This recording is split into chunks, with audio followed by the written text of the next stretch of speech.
Lori Peters, and today I'm here with New York Times bestselling author Gary Vaynerchuk. Welcome, Gary. You remember me as My Hair Talking? Mm-hmm. I do. Yeah. Of course, met a couple times. Yep. Because I had a website, myhairtalking.com, because people were always talking about my hair because it was so thick and curly, and my hair started talking back. TV clients in LA? No, not on this trip. It was different kind of business. I was speaking at Disney and meeting with some different people. Are you working on TV? I just started a new website, blogmytv.com. Great. Good for you. Yeah, I have TV clients. I can talk plenty about TV. So when we met at Media Bistro, I was the only one who said I'd rather have my TV than my computer. I remember. What do you recommend for TV clients now as far as social media? Well, I think the big thing is there's a couple different things going on. One, obviously, people are watching at different times, so scheduled programming has changed a little bit. And obviously, thinking about what those habits are and what you could be doing to market to people 24 hours a day, not just when your show's premiering, I think is one thing we talk a lot about. And the other thing we talk about is like integrating into the show itself. Obviously, hashtags have now become the norm on television. But, other things like can we drive people to Instagram or to Facebook and things of that nature. So kind of the integration on television to take advantage of the second screen phenomenon and talking about the fact that programmed television is now watched at all different times, so you need to be kind of on at all times. That's true. I was looking at ZBox, the TV app, and I noticed that they were telling me, say goodbye to Amber because she went home on this fashion TV show on NBC. And it was like, I hadn't even watched the show yet. It was like, they should have said spoiler alert or something. They just ruined the show for me. So, what do you think of that app? Yeah, I think you got to be careful, right? Obviously, recognizing that people are, I think every TV, network and production company needs to realize that it's going to be tough to put out stuff on social media. Obviously, a lot less people use social media on the West Coast than the East Coast with television because a lot of stuff, because a lot of people already have watched it and they try to stay off social media if they don't want to have spoilers. So there's a lot of dynamics that, that are really changing the way the world works. And so it's, there's going to be a lot of shifts, I think, over the next 10 years. I think that one of the things you'll see is maybe shows starting to air at the same time on both coasts, so literally 10 p.m. Eastern and 7 p.m. West Coast. More like a sports schedule for the biggest shows. So there's just going to be changes. There's always going to be, the world always evolves, and spoiler alerts really are a problem for people, so you've got to do a better job with it. You said there was a 72-hour rule with new social media that clients should just go on and try it and not worry about ROI. Yep. So I'm a big fan of testing things out. A lot of people, didn't think that Instagram or Pinterest or Snapchat were going to be a big deal, but a lot of those people had never used it, right? All they did was read articles or heard people talking about it. So I'm a big fan of using product. So I always try to recommend our clients, TV and non-TV clients, to test and use and try these products because it's a whole lot easier to, talk about them or criticize them once you actually have had a chance to actually try them. And so I think once something's out, to try them for 3 days is a really important thing to do to get a taste for yourself of what the platform's about. Ritz crackers, they were just kind of having fun with it, which is the best. Vine, right? Yep. Yeah, and Vine turning out to be pretty big, so it's it's a good thing. So yeah, we believe in that stuff quite a bit. So tell me about your new book coming out, Jab, Jab, Jab, Right Hook.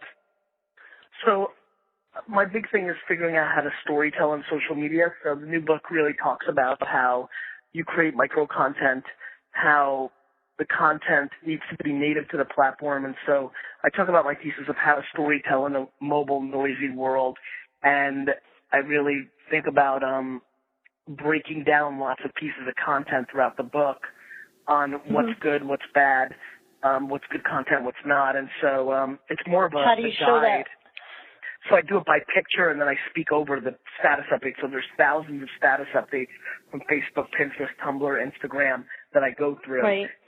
And so it's going to be more even like a guide and a reference tool than it is even a book. So I'm excited about it. That's cool.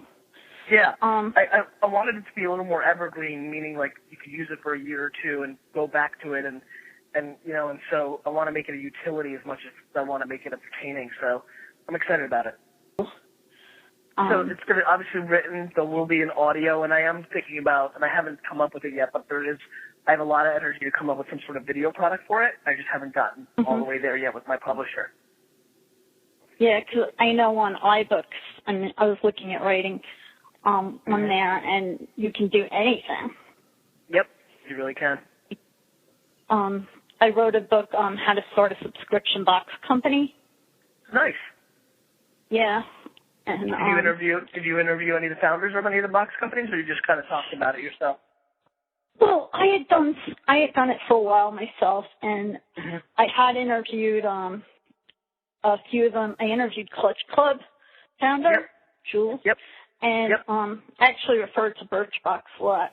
So, sure. And I thought their they had a April Fool's joke that was really funny, and I put it on a website, and that they were starting a new subscription box, and everybody looked at it, and then it was just a box of boxes. Yeah, that was really good. Yeah, that was really funny. And everybody was like, oh, my God, they're starting a new box. That was good. So what would you recommend to somebody who was going to start a new one? A new subscription box? Yeah. Two things. One, know the space. Have a good knowledge of the space that you want to sell in. Make sure you know the product. And two, pay attention to the math of how you're acquiring users and what they're worth. In the subscription box business, I think it's very quantified on math, and I think that it really, really matters. And so understanding acquisition costs versus lifetime value costs is very important. So it's have a founder or at least a very substantial hire that's grounded in strong math. Like a lot of people that have written me, because right now I have it as an ebook and I'm expanding it, and people are writing me from like Saudi Arabia. I'm getting I love it. Emails from like all around the world. It's amazing. Good for you. Good for you. That's awesome. So, you like LA? I do like LA. The weather's nice. I mean, now that Uber's in LA, I can get around. I like it a lot more. Oh, okay. Is the traffic's like really bad, right? Yeah, I mean, I'm used to it by New Jersey and New York traffic, so it's not too bad. Because I lived in LA for a while, and I found that it was a city where nobody ever said no to me. Because they don't know who you're going to become. What do you think of that? That's fascinating. Giving back and being nice to all your fans, you never know, like, who is it going to be someday. Yeah, I mean, I think, I don't see how in the world paying forward is a bad idea, right? I mean, I just, I've always, you've seen it, when I give talks, I stay longer, talk to people. I just think it's good to give back. I mean, why not, right? Right. Well, sure, and it's got to be good karma. Yeah, I mean, obviously some people take it too far, but so I think like my grandma used to always say, like, everything's good when it's in balance, right? Yeah. When you did South by Southwest, were people pitching you at all? Yeah, I would say a third were pitching.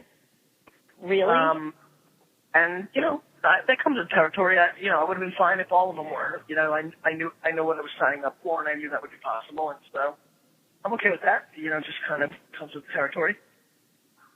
So what would you answer? What would you say to people or give advice for somebody who's going to talk to you? I'm really being very hyper selective these days with investing. So I didn't invest in anything, but I did give people feedback on the kind of investors or what I thought they could possibly do to make the pitch more attractive. So, sometimes giving money obviously is the ultimate goal for a lot of people, but getting good advice sometimes has a lot of value as well. And so, of course. Yeah. I'm amazed that they would even do that. Wow. So, I think some people, they you take your shot when you have it, kind of thing, you know? Yeah, I saw there was a kid one who was asked to play piano at a university with Billy Joel, do New York State of Mind. And he went up on stage with Billy Joel, and it became like this huge YouTube sensation. And now they keep saying, "Oh, you got to ask for it. If you don't ask, nobody will give it to you." I think there's truth to that, you know.